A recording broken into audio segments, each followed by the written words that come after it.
just to kind of set the scene, how do you guys define a healthy startup ecosystem, and what role do you think tech leaders play in this space? And when I say tech leaders, it's not only tech companies. I think the dot wave, like anyone who's into this ecosystem, playing the different part, being governance or infrastructure. Like how would you define a healthy ecosystem? Okay, well, first of all, let's look at the word ecosystem, right? I think we first all heard this probably in like whatever grade 4, 5, 6, whatever, natural sciences, talking about fish and insects, birds, right? So a healthy ecosystem is basically is when you have different parts that maybe on their own could be unrelated or singular, but when they're put together, they create something that is productive, they create something that is strong, is good, basically, for the environment. So I think an ecosystem has to be good for the country, good for the citizens, good for the people. And then how do we define good? Sustainability, revenue, being able to positively impact your community, achieving business goals. So a healthy ecosystem is an environment where businesses are set up to do that without having too many hurdles to get through. Now, what are those hurdles? I'll just briefly list like a few challenges. What are those hurdles? You kind of touched on it, Safa, like fundraising. Raising funds, how do you do that? Who do you speak to? Who are the right people? And am I receiving the right kind of funds? Am I giving up equity for this? Am I giving up debt? All those kinds of things. Next, we have governmental issues that you mentioned. Is the government working with the private sector in order to ensure that this ecosystem is working? Because if there's a breakdown in any part of the ecosystem, what happens? The whole ecosystem fails, right? And so it's very important that this chain isn't broken. Now, I don't want to go into too many of the challenges. I've mentioned two, but one more big one that you actually just put in my head now that I hadn't thought of was that Africa is huge. There are 54 countries, and there are different languages, different regions, different regulations. Just to export your product to a neighboring country can sometimes be, impossible, depending on where you are. So I think that's something maybe you can speak more on, but that's something that I feel like needs to be resolved. So I think tech leaders are well positioned to resolve these issues because they have large reserves, they have large influence in whatever region they operate, and so they can get the government's ear, and then they can get the people's ear, and then bridge that gap. So I think at a high level, that's the role of a tech leader in a healthy ecosystem, and I've already defined what I think a healthy ecosystem is. I'll hand it over to Safa. Go ahead. Yeah, thank you. So as you said, and we're working on that at the DOT, to have a healthy ecosystem, it is important to collaborate with the different actors. So as we trying to do is to really connect with mainly all the actors in the entrepreneurial ecosystem, going from the government, from the funders, the startups, the universities, because if there is one part of the chain that is not really doing their job properly, it can break the whole chain. So the idea is really to work together. The second thing I think really important and interesting to have for a healthy ecosystem is accurate and transparent data. Because when you have the data about the startups, about the initiatives, it really gives the perception that everything is well done and it is healthy. And I can give the example of Smart Capital that are having the whole database of the startuppers in a transparent way. So the investors, when they see it, they can know that we have this percentage of startups working in this field, and it gives the opportunity for the stakeholders to understand where are the gaps in the ecosystem, where are the opportunities, and how to make a better decision. For the part where tech leaders, they can really be involved in nutrition, a healthy ecosystem. They can play a role with all the stakeholders. So with the government, they can do a lot of advocacy because they have the future, they know the future, they have a great vision. With the universities, they can shape maybe the education or the courses made in the universities to really bridge that gap between the academic studies and also the market, what it's needing. For the startups, they can give them opportunities, they can support them, they can mentor them. So yeah, they can really be part of all the ecosystem actors and contribute with that. Thank you. Yeah. A lot of good words that you mentioned: government, universities, tech leaders. So I think I'm hearing the right word. I'll just pass it on here. So Zach, I'll go to Salma just right before you. Salma, what's your take on that? I think everything almost have been said. So maybe it's a summary or another perspective of the question. So, but I would love to start with the same parallel that Samia had. You said it's about the ecosystem. So, a tech ecosystem is basically an environment where there are diverse species, and every species is expected to do one role, to do a job, and to create synergy with others, and to protect others, or to be feeded or to feed others, kind of species. And this is the same for a tech ecosystem. So I would think in a very basic answer, like it has to be rich with diverse profiles and personas. So we need to find all the stakeholders that are engaged in this, from the public sector to the investors, to the business angels, to the SSOs, the startup support organizations, research centers, universities, and so on. We can name it. We can have more and more people involved in that. And actually, the more we have stakeholders involved in that ecosystem, the better, the healthier it is. Second thing, we need to have, of course, well-structured and built kind of value chain values of work. So for startup support organization, we need to have this readable, easily navigable kind of value chain. So we know where to start and where to get at the end of the journey. Same for the investors, same for the research labs, and same for the support from public sector or public policies. So this well-structured and well-thought, well-architectured kind of ecosystem, I think, is necessary. The third thing is so diversity, inclusiveness, and openness. Openness locally, but also openness to international ecosystem, to international markets, to international opportunities. Those are like the basics, I would say, of a healthy that will bring positive outcomes, that will be empowering to startups and empowering to innovation. Awesome, thanks. Zach? Thank you. With all that has been said, I think there is not much to add. But I think strong ecosystem is one that is able to build a very strong foundation to support people bringing innovation, which are the startups. And to be able to do that, you really need people within the ecosystem that collaborate to identify the existing gaps, to be able to build new initiatives and new projects to really fill these gaps. Because a lot of the times you see structures trying to build new programs and new initiatives, which is duplicating something else, or something is clearly missing in that ecosystem. So I think one thing to emphasize on that you all said is collaboration between actors in an ecosystem to identify these gaps and work together to solve them. By solving these gaps, you're able to create a healthy journey for your startups and people bringing innovation to actually be able to thrive. One more point I might be able to add is that ecosystems also should be connected to other ecosystems.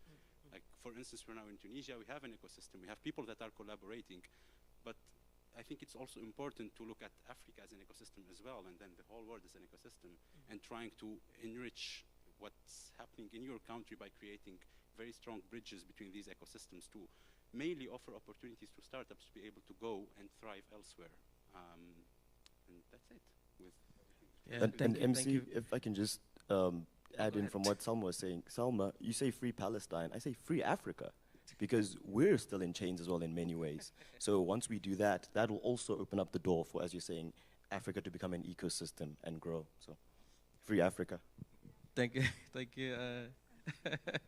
And thank you, Zach. You raise another interesting point, which is connecting to other ecosystem, which I personally believe is also one of the problems. So I have this question for Ziviwe and Salma. Out of, like we just mentioned, the things around having a healthy ecosystem, I mean, what would you define as the most significant challenges that we face at the moment? That one is a tricky question. I think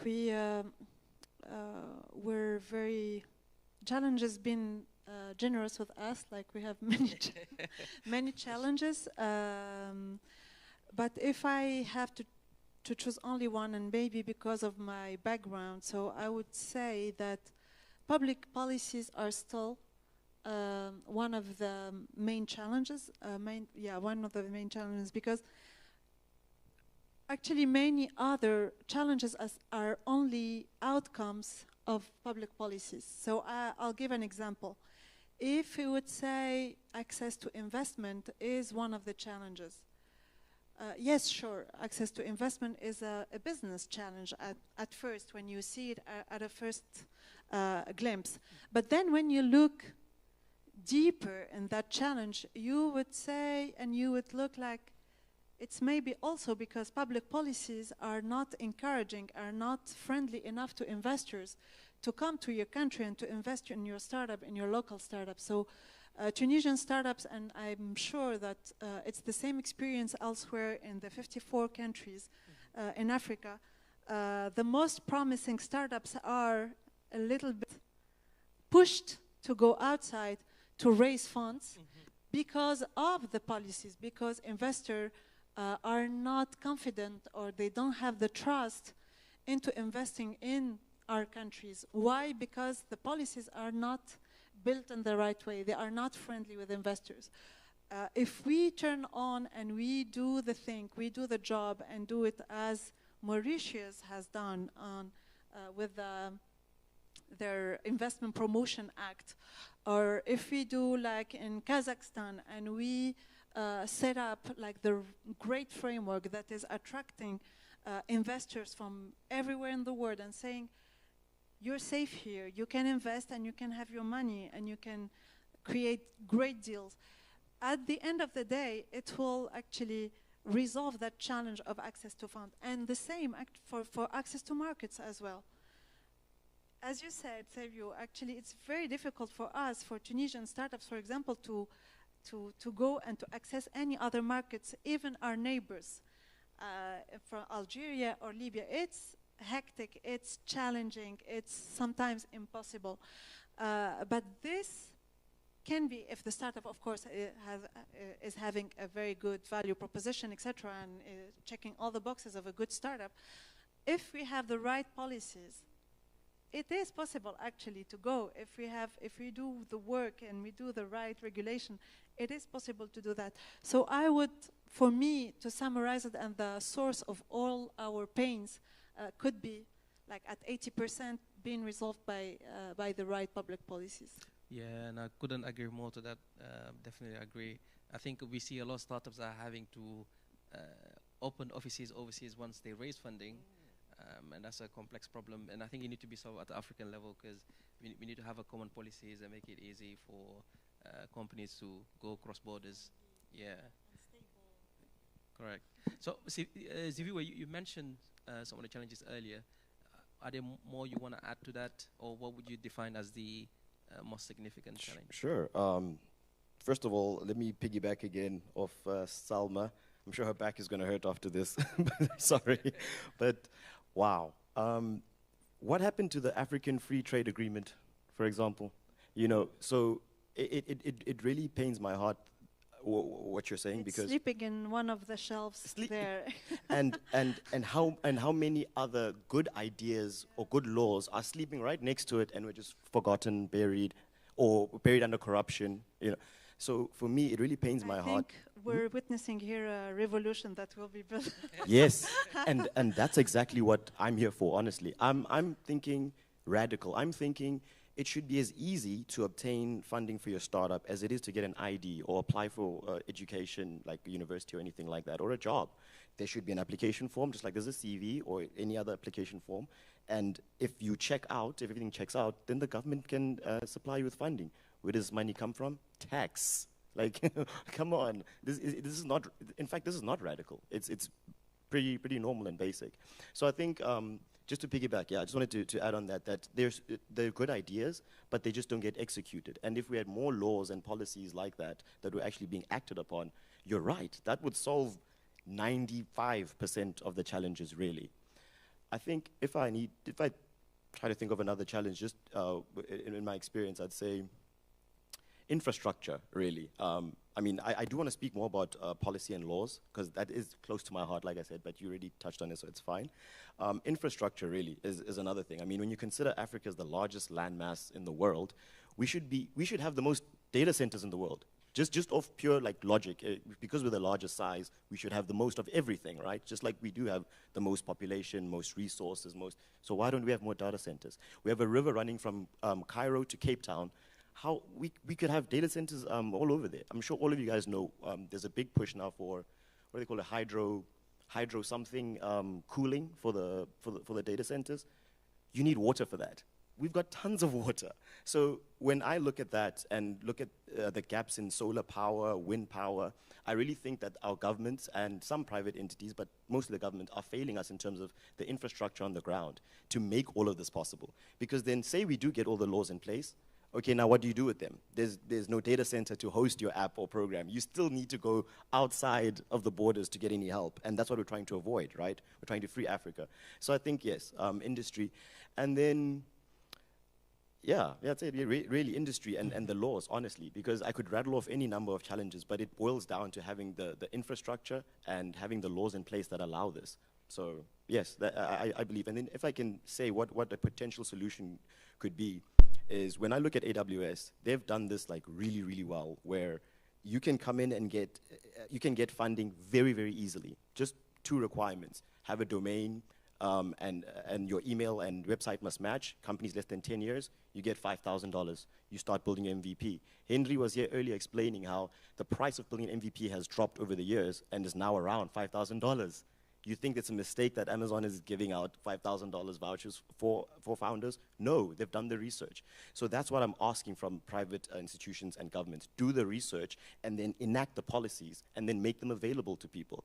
Now, without going through the entire startup journey, it's just to say AWS has something in place, which is not perfect, but from giving you the funding to then providing you the technical expertise you need, providing you with guidance, providing you with scaling opportunities, they do that. And if governments took a few feathers from that cap, I think Africa would grow in leaps and bounds. Yeah.